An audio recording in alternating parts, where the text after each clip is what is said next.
दिल के अरमा आंसुओं में बह गए। जी हाँ दोस्तों, आज की हमारी कहानी उसी जज्बे, उसी तमाशे और उसी सियासी ड्रामे की है जहां डोनाल्ड ट्रंप ने दुनिया में खुद को पीस मेकर बताने की पूरी कोशिश की, लेकिन आखिर में मिला क्या? नोबेल पीस प्राइज नहीं भाई साहब, मिला सिर्फ एक नया मीम मटेरियल। अब सवाल ये उठता है कि डोनाल्ड ट्रंप जैसे शख्स को, जिसने दावा किया था कि मिडिल ईस्ट में शांति लाकर दिखा दी, रसिया यूक्रेन में वो होता तो युद्ध नहीं होता, नॉर्थ कोरिया को कंट्रोल में रख सकता था, तो फिर भी आखिर नोबेल कमेटी ने कहा sorry mister Trump, not this time. तो चलिए जानते हैं इस पूरी कहानी के दिलचस्प मोड़ को। सबसे पहले थोड़ा सा रिवाइंड करते हैं। नोबेल पीस प्राइज कोई इंस्टाग्राम इन्फ्लुएंसर अवार्ड नहीं है कि फॉलोअर्स ज्यादा है तो मिल जाएगा। ये उस इंसान को दिया जाता है जिसने देशों के बीच भाईचारे को बढ़ाया हो, हथियारों को घटाने की कोशिश की हो और शांति के लिए संघर्ष किया हो। मतलब जो शांति लाए, ड्रामा नहीं। अब जरा सोचिए, दुनिया में वो लोग नोबेल जीत चुके हैं जो अपनी जान को खतरे में डालकर लोगों के लिए लड़ाई लड़ी, और उधर ट्रंप चचा ट्विटर पर ट्वीट कर रहे थे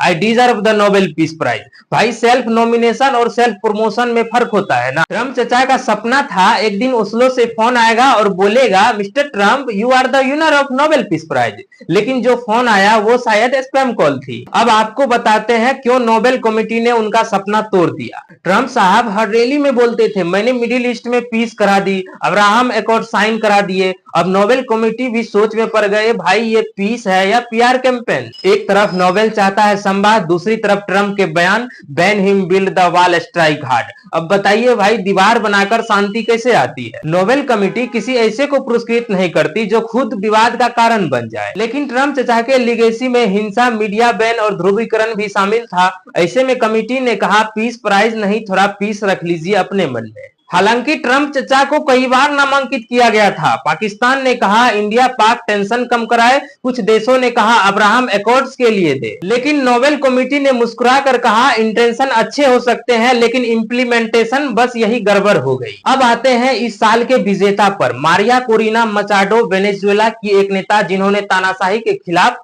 लोकतंत्र की लड़ाई लड़ी, जेल, डर, धमकियां सब झेला लेकिन हार नहीं मानी। नोबेल कमेटी ने कहा वो सिर्फ संघर्ष नहीं कर रही थी, वो जनता की आवाज बन गई और इसलिए पीस प्राइज मिला उन्हें। मतलब साफ है, शांति सिर्फ 9 बार नहीं होती, शांति होती है जब इंसान अपनी आजादी के लिए शांति से लड़ता है। लेकिन ट्रंप चचा के लिए बस इतना ही कहा जा सकता है दिल के अरमा आंसुओं में बह गए। लेकिन इसमें एक सीख है, पीस प्राइज पाने के लिए पीआर नहीं बल्कि पर्पस चाहिए। जब तक आपके काम से दुनिया का दर्द कम ना हो तब तक नोबेल नहीं नॉइज मिलेगा। दोस्तों अब आप बताइए, क्या डोनाल्ड ट्रंप को नोबेल पीस प्राइज मिलना चाहिए था या कमेटी ने सही किया? नीचे कमेंट बॉक्स खुला है, अपनी राय जरूर दीजिए। और अगर वीडियो पसंद आए तो लाइक कर दीजिए, क्योंकि सवाल वही अच्छा जो आपको सोचने पर मजबूर कर दे। दिल के अरमा आंसुओं में बह गए, पर पूरी दुनिया में अभी पीस की जंग बाकी है। जय हिंद, जय भारत।